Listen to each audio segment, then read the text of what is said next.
Pessoal, nesse vídeo vamos esclarecer de uma vez esse assunto que é tão discutido por aí, mas que a gente vai entender ao longo do vídeo que não é algo tão complexo assim, que é a questão de, para se ter hipertrofia muscular, é necessário chegar na fadiga, chegar na falha? Isso é uma condição essencial para a hipertrofia? Então, vamos esclarecer bem isso nesse vídeo. Só que, vamos começar do início, para a gente entender os conceitos básicos e ter um entendimento mais abrangente, tá? Então, olha só, o músculo esquelético, pessoal, ele é composto por unidades motoras. Cada unidade motora é composta por fibras musculares, tá? Então a gente vai ter as unidades motoras de tamanho maior, tá? Que a gente chama de alto limiar e tamanho, né? Que vão ser compostas por várias fibras musculares ali, né? E a gente vai ter as unidades motoras de limiar inferior, tá? As unidades motoras de alto limiar e tamanho, elas vão estar mais relacionadas à hipertrofia muscular em si, elas vão estar mais relacionadas à força muscular, tá? Exercícios com sobrecarga. E as fibras musculares de limiar inferior vão estar mais relacionadas a exercícios mais aeróbicos, com menos carga, tá certo? Então, olha só, a gente vai ter três tipos de fibras, né? Fibras do tipo 1, fibras do tipo 2A e fibras do tipo 2B, que vão compor essas unidades motoras, tá? As fibras do tipo 1, pessoal, que também são chamadas de fibras vermelhas, né, justamente por conta do alto fluxo sanguíneo que elas têm, elas vão ser fibras mais relacionadas a exercícios aeróbicos, sem carga, tá? Sem uma sobrecarga, sem peso, né? Elas vão ser de contração lenta. Elas vão ter muitas mitocôndrias, tá? E justamente por conta delas possuírem muitas mitocôndrias e possuírem um alto fluxo sanguíneo e, consequentemente, mais oxigênio vai chegar nessas fibras, elas conseguem ter uma contração lenta por mais tempo, né? Então a contração ela vai ser mais longa, mais lenta, né? Justamente porque você consegue prolongar essa respiração aeróbica no caso, tá? Então, elas são fibras que vão compor as unidades motoras de limiar inferior, tá? Que vão ser boas, como eu falei, para exercícios aeróbicos, exercícios que não exigem força, tá?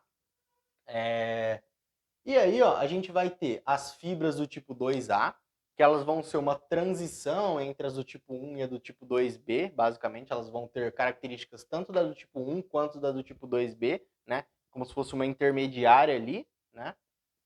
E aí a gente vai ter as fibras do tipo 2B, que também são chamadas de fibras brancas, por não terem tanto fluxo sanguíneo, tá? Essas fibras do tipo 2B, elas vão ser de contração rápida, porque elas não possuem muitas mitocôndrias. Então, por também não terem muito fluxo sanguíneo e não terem mitocôndrias, elas não vão conseguir prolongar a contração por muito tempo. Elas vão ser fibras que vão ter muita força, tá? Elas vão compor as unidades motoras de alto limiar e tamanho, são boas para exercícios com mais carga, poucas repetições, né? Porque justamente você não consegue prolongar a contração por muito tempo, porque não tem muita mitocôndria. Então, logo você entra na respiração anaeróbica, gerando aí uma acidose por acúmulo de íons H+, e isso vai fazer com que você interrompa a contração, tá? Com que você chegue na falha, por exemplo. Então, esse tipo de fibra, né, as fibras do tipo 2B ou fibras brancas, elas são exigidas quando a gente tem sobrecarga, tá? Então, para a gente ter o recrutamento das fibras musculares do tipo 2B, que vão compor as unidades motoras de alto limiar e tamanho, a gente precisa ter sobrecarga, tá? São fibras de força, né? Então, para você recrutar elas, você precisa de sobrecarga. Porque se você não coloca sobrecarga, você vai estar recrutando as do tipo 1. As do tipo 1 vão dar conta do recado, entende? Agora, quando você coloca sobrecarga, aí as do tipo 1 já não vão aguentar, porque elas vão ser fibras, elas vão compor unidades motoras de limiar inferior, que vão ser menores, mais finas, que não vão aguentar tanta carga. Não são fibras boas para força. Então, quando você coloca carga, você precisa chamar as fibras brancas do tipo 2B, tá? As unidades motoras de alto limiar e tamanho. Então, olha só, as unidades motoras de alto limiar e tamanho são as que geram hipertrofia muscular, tá? Então, o que gera hipertrofia muscular? São as unidades motoras de alto limiar e tamanho, tá? Essas aqui, ó. Essas aqui vão ser as que principalmente geram hipertrofia de forma mais significativa, tá?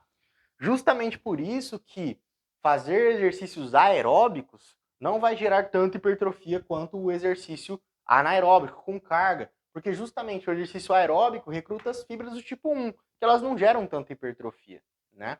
Agora, quando você coloca sobrecarga, você recruta as unidades motoras de alto limiar e tamanho, aí você tem um estímulo para se ter hipertrofia, tá? Então, qual que é o grande ponto aqui, né?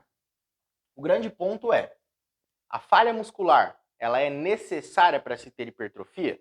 Depende do que você está falando, tá? Depende da forma que você está trabalhando. Porque olha só, quando você está trabalhando com cargas altas, né?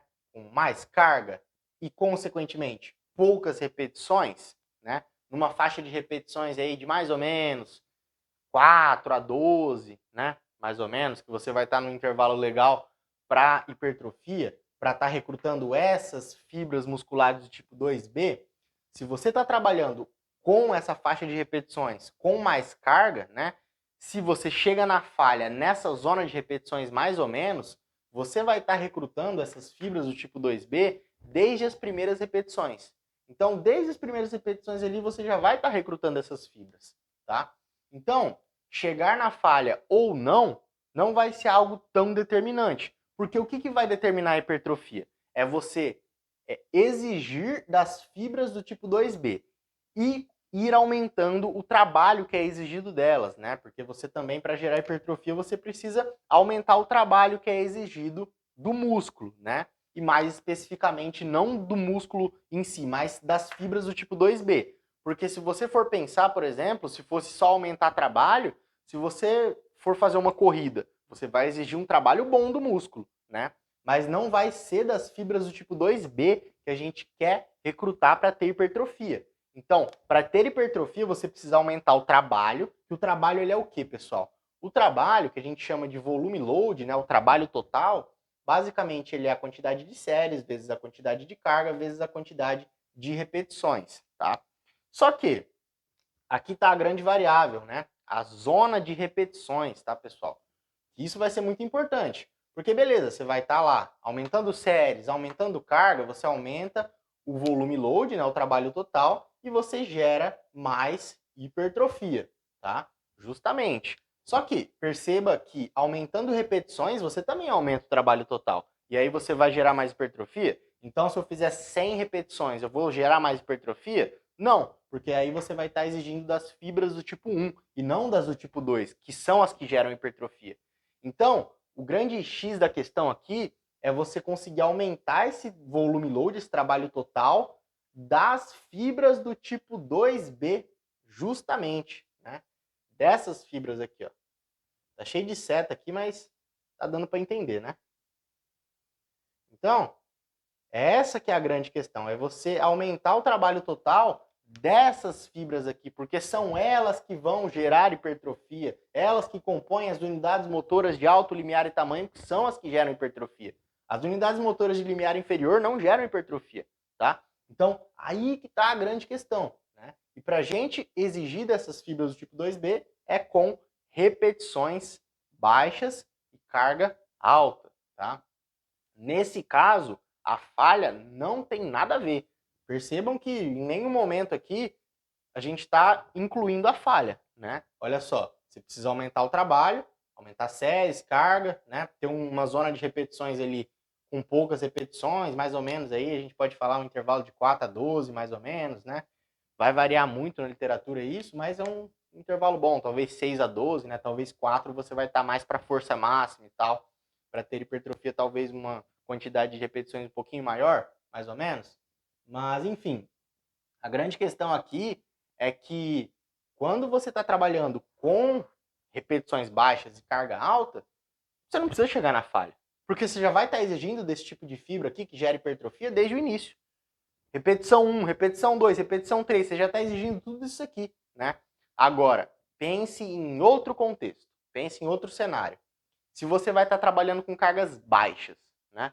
Seja por qualquer que for o motivo, né? Talvez uma lesão, talvez algo que seja incapacitante ali, não permita o indivíduo trabalhar com cargas mais altas, talvez um indivíduo mais idoso e tudo mais, que não pode estar trabalhando com cargas tão mais altas, enfim, etc, né? Depende, talvez não tenha tanta segurança para trabalhar com cargas altas, independente de qual seja o motivo.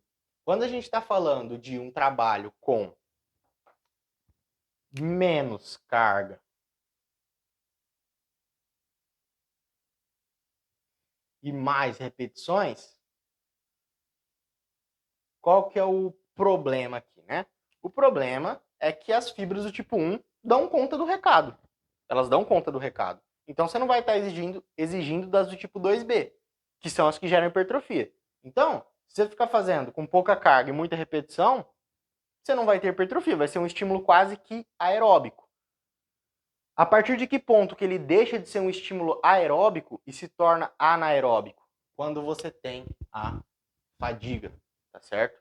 Quando você chega na falha, aí você exige das fibras do tipo 2B. Porque pensa só, você começa o exercício ali, você tá nas do tipo 1. Elas estão dando conta do recado, tá fácil, tá tranquilo.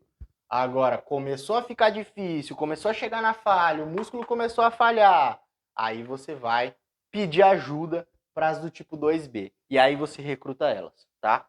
Ou seja, quando você está trabalhando com baixas cargas e altas repetições, que vai ser um estímulo mais fácil, que vai exigir principalmente das fibras do tipo 1, para que você tenha o recrutamento das do tipo 2 e gere hipertrofia com cargas baixas, aí você precisa chegar na falha. Aí você precisa chegar na falha. Porque se você não chegar na falha nesse caso, aí você não vai ter a otimização da hipertrofia, tá? Mas beleza, pessoal. Entendido tudo isso então, né? Resumindo, qual que é o ponto? Trabalhando com cargas altas, né? Trabalhando aí com uma zona de repetições mais baixa e tudo mais, você já tem um recrutamento desse tipo de fibra aqui que gera hipertrofia desde as primeiras repetições. Então não tem por que você se preocupar com a falha.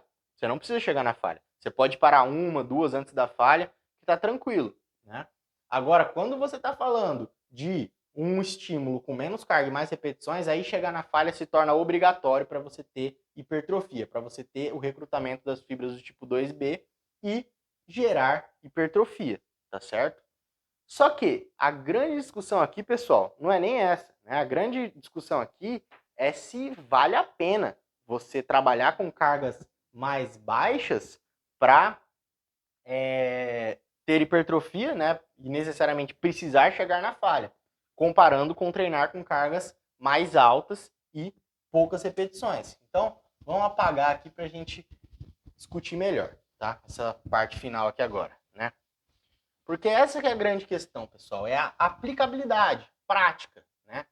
Porque olha só, beleza, a gente entendeu que trabalhando com cargas mais altas e repetições mais baixas, você não precisa chegar na falha, né? Então, qual que é a vantagem de não chegar na falha? Primeiro ponto de tudo, né? A vantagem de não chegar na falha é que você vai se desgastar menos, né? Principalmente do sistema nervoso central, né? Porque chegar na fadiga, na falha, sempre a longo prazo, vai começar a aumentar a fadiga do sistema nervoso central, tá? Tanto o sistema nervoso central quanto o sistema nervoso periférico também, né? Você começa a aumentar a fadiga e aí aquilo começa a se tornar extremamente desgastante e a longo prazo você vai começar a perder performance nos treinos, tá? Só que a questão também não é nem essa. A questão é, você vai conseguir chegar na falha sempre, né? Essa que é a grande questão também. Porque, beleza, a gente está considerando um cenário ideal em que você vai chegar na falha ali e tudo mais, e isso vai se tornar insustentável, vai prejudicar a performance a longo prazo, vai gerar fadiga do sistema nervoso central. Beleza, né? Um cenário em que o indivíduo conseguiu chegar na falha. Só que, na prática, né? Quando a gente olha, principalmente para indivíduos não atletas, né? é praticamente impossível o indivíduo conseguir chegar na falha sempre em todos os treinos, principalmente com repetições mais altas, né? Porque justamente, pessoal, o ponto aqui é o seguinte: quando a gente está trabalhando com repetições mais baixas, a gente não consegue chegar tanto no limiar anaeróbico, a gente não gera tanta acidose, né? A gente não produz tantos íons H+, gerando acidose, que a acidose acaba sendo extremamente desconfortável, gera bastante dor, né? Aumenta bastante uma coisa que a gente chama de percepção subjetiva de esforço, tá? PSE. Percepção subjetiva de esforço, tá certo? Então, quando você sente mais dor ali, quando fica mais difícil, você vai aumentar a sua percepção subjetiva de esforço. Isso vai tornar o exercício muito mais difícil e desgastante, né? Então, uma coisa é você olhar para um estudo em laboratório com os pesquisadores ali, garantindo que os participantes do estudo cheguem na falha, motivando eles e garantindo que isso aconteça, né? Agora, olhando para a prática, para um cenário em que o indivíduo não vai ter esse estímulo do pesquisador garantindo que ele chegue na falha, como que você vai garantir que o indivíduo vai chegar sempre na falha? Justamente por essa percepção subjetiva de esforço ser muito maior do que trabalhar com cargas maiores e repetições mais baixas. Você vai sentir muito menos queimação, fadiga, né? E isso não sou nem eu que estou dizendo. Isso os estudos dizem, né? Quando você compara lá um indivíduo treinando com mais carga e menos reps, menos repetições, e um outro indivíduo treinando com menos carga e mais repetições, mesmo que os dois estejam chegando na falha, supondo que os dois estejam chegando na falha, se você pergunta para os dois, depois de realizar a série, para eles avaliarem, né, qual foi o esforço que eles tiveram ali, com toda certeza o indivíduo que fez ali com menos carga e mais repetições, na maioria dos casos, vai falar que foi mais difícil, que ele teve uma percepção subjetiva de esforço bem maior, justamente pelo excesso de acidose que foi gerado e pela dor muscular excessiva, né? Porque vai chegar um momento que você vai estar fazendo ali 20, 25, 30 repetições. Para chegar na falha, para você chegar realmente na falha, com um número muito alto de repetições, vai chegar uma hora que vai começar a ter uma queimação absurda, uma dor absurda, e que vai ser realmente muito mais difícil do que você colocar bem mais carga e fazer menos repetições, que você não vai ter essa queimação tão absurda, né? Tão intensa. Então, a grande questão é justamente essa, né? Se realmente isso vale a pena. Se vale a pena você querer trabalhar com menos carga e mais repetições para gerar hipertrofia, sendo que você pode simplesmente trabalhar com mais carga e menos repetições, né? Sem contar também da grande vantagem de você trabalhar assim com mais carga e menos repetições por gerar menos fadiga do sistema nervoso central e ser mais sustentável a longo prazo. Você vai conseguir manter um ritmo de progressão mais constante a longo prazo, tá certo? Então, entendido tudo isso, pessoal, é isso que eu queria passar nesse vídeo para vocês, né? Que basicamente a fadiga muscular, a falha, é necessária quando você está trabalhando com cargas baixas e altas repetições. Trabalhando com cargas altas e baixas repetições, não é necessário chegar na falha, tá? Então, de uma vez está esclarecido esse ponto que tanto insistem em discutir por aí, né? Um fala, é necessário chegar na falha, outro, não é necessário, e a resposta, na verdade, é depende, né? Depende, você está falando desse treino aqui ou desse treino aqui, né? Então, é disso que depende se precisa chegar na falha ou não para se ter hipertrofia muscular, tá certo? Então, se esse vídeo te agregou, deixa aí a sua curtida, clique no curtir, né? Compartilhe esse vídeo com alguém que possa se interessar por esse conhecimento, que esse conhecimento vá agregar alguma coisa para ele, isso realmente me ajuda bastante, tá? Comenta aí o que você achou, sugestões de temas para próximos vídeos que eu vou estar dando uma olhada, tá? E até o próximo vídeo.